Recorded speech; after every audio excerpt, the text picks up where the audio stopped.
Апай, кешіріңізші. Апай, беріңізші дәптерімді, өтініш. Енді қайталанбайды, апай. Отыр, Батыр. Сабақ біткен соң аласың. Келгеніме 2 апта болды. Бір рет сабақ айтпадың. Күніге кешігіп келесің. Сабақтың үстінде бірдеңелерді ойлап, ұйықтап отырасың. Тағы да директордың алдына барғың келіп отыр ма? Жоқ. Ал енді берілген тапсырманы орында. Ал балалар, дәптерімізді ашып, шығармаларыңды жазыңдар.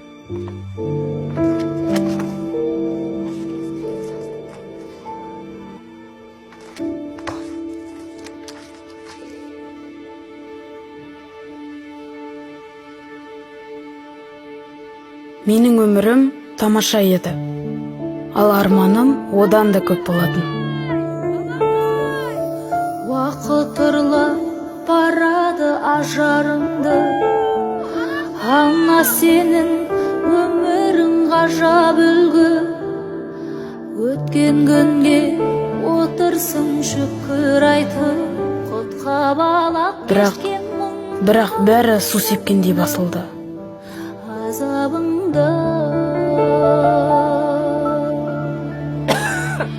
Сын жақтарда қалған жоқ шүгін болап, жаныма ана сенің жырың қуат. Кеше біздер бал еді, түсінбеппіз, түсін алмай жүрек. Менің жағдайымды кім түсінеді? Кімге айтам жағдайымды? Жандосқа айтайын десем, ол түсінбейді. Жанарға айтайын десем, оған әлсіз болып көрінгім келмейді. Ал Нартай мазақтайды. Аға, Батыр өз балаңыздай бола алмайды білем. Бірақ сізден өтінерім, оны балалар үйіне бермей, өз балаларыңыздың жанында жүре берсінші. Сен олай ойынға салынба. Әлі ақ жазылып, Батырдың үйлену тойында төрде отыратын боласың. Мен олай өзімді алдағым келмейді. Өз қолыма ала, ойындымын.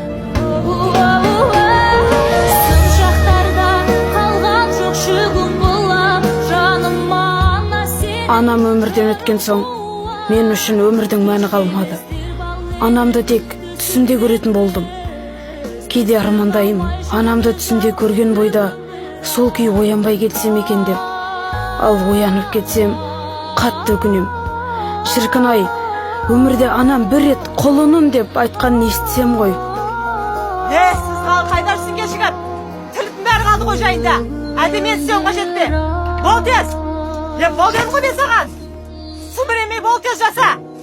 Айуан, тәңірек осы баладан қалдық. Үйдегі балдар аздай, осы баланы бір детдомға өткізіп жібере берген. Не болды жан даусың шық? Жай, ана балаға ана жерді тұрмалай салшы деп айтып жатқаным ғой. Батыржан, жүр, киіміңді ауыстыр. Шай ішеміз. Күндердің күнінде жүрегімдегі сөніп бара жатқан отқа кішкене бір сәуле түскендей болды. Себебі сыныпқа жаңадан келген апайдың дауысы тура менің анамның даусына ұқсайды екен. Тіпті апайымның үстіне себетін әтірі де дәл анамның үстіне себетін иіс суымен бірдей. Сол сәттен бастап менің анам тіріліп келгендей сезімде болдым. Сағынышымды басу үшін неге болса да баруға дайын болдым. Тіпті сол орамалды иіскеп жатқанда анам басымнан сипап жатқандай сезімде болам. Шіркін-ай, егер апайым рұқсат берсе, анамнан қалған білезігін апайыма сыйға тартар ем. Катя апай, тыныштық па? Иә, тыныштық. Бір жеріңіз ауырып тұр ма? Жоқ, іш жерім ауырып тұрған жоқ. Меруерт, Иә, сенің қолың бос па? негізі шығып бара жатыр ем, не болды? Менің шұғыл шаруам шығып қалды. Маған көмектесе аласың ба? Не көмек? Менің сынымдағы сабақта аяқтап берші. Жарайды, аяқтайын, жүріңіз. Қанша сабағыңыз бар еді? Бір сабағым қалған. Жүріңіз.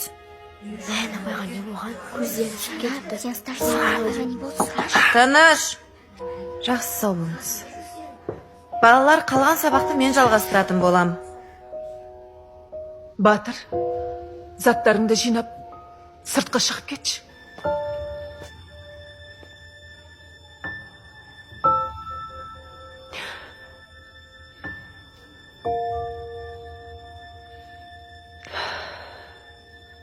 Батыр, мен сенің жан дүниеңді түсінбеппін. Егер анаңның білезігін маған бергің келсе, мен қабылдар едім.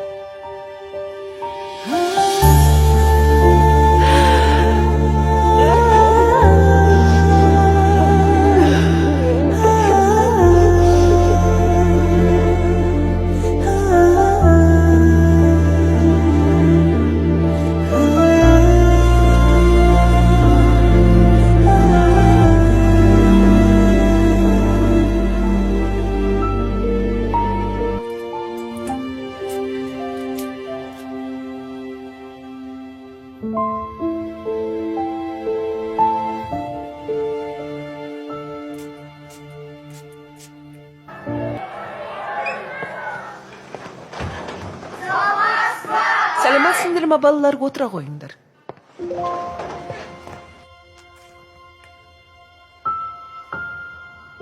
Ал, балалар, сабағымызды бастаймыз.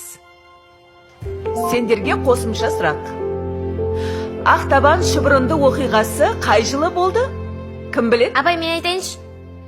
Мөлдір, айта ғой. 1520 жыл. Жоқ, дұрыс емес.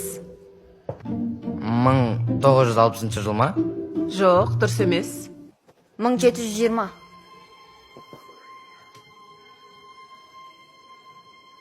Кім айтты?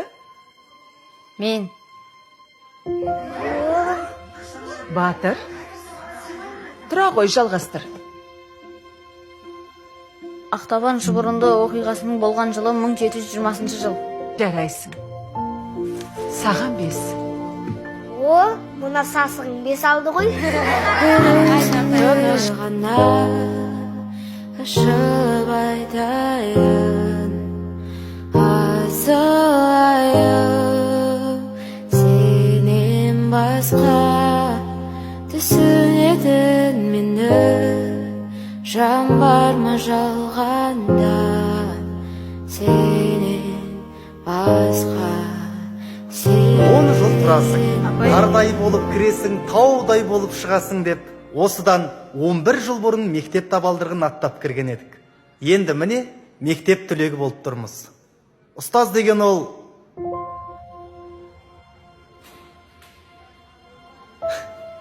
екінші анамыз. Аналарымыз аман болсын. Әне міне дегенше, міне диплом алып отырсыздар. Ал енді жарық дүниеге әкелген ата-аналарыңыз бен білім мен сусындатқан ұстаздарыңызға мың алғыс айтамын. Мен арманыма жеттім. Мақсатымды орындадым. Оқуымды да үздік бітірдім. Бірақ неге мына жұрт сияқты қуана алмаймын? Неге мына балалардай бақытты емеспін? Себебі бұл жетістігімді анам көрмеді.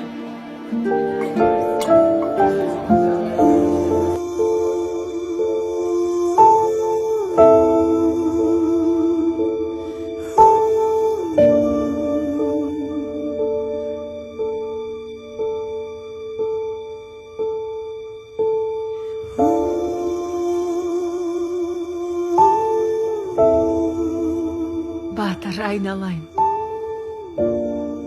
Бүгінгі алған қызыл дипломың құтты болсын. Осының бәрі сіздің арқаңыз. Сіз маған көп нәрсені үйреттіңіз. Жоқ. Керісінше. Мен сенен үйрендім.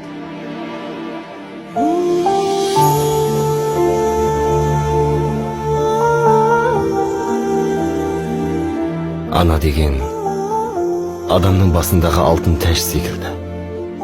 Бірақ оны анасы жоқ адамдар ғана көре алады.